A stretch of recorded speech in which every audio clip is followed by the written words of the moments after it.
The wooden door was covered in claw marks, completely useless against the monsters now. The man and his two sons headed outside to scrounge up some sturdy lumber. The three split up once they started their search. The man stayed behind to patch up the house, while the two boys went to hunt for supplies. When the brothers reached the woods, the older one suggested they split up and cover more ground. It was a reckless move, sure, but it would also double their chances of finding what they needed.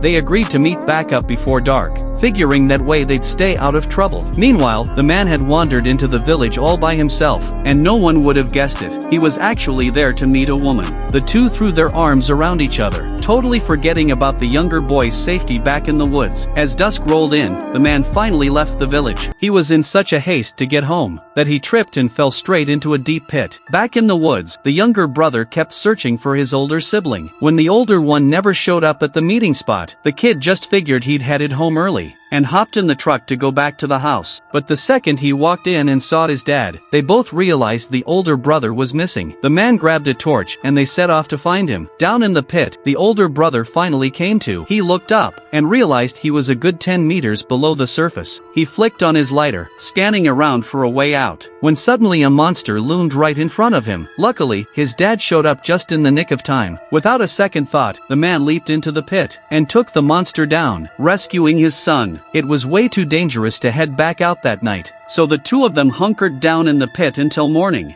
But as they rested, the ground started to cave in around them. The man knew exactly what that meant. Monsters were about to spawn underground. Thank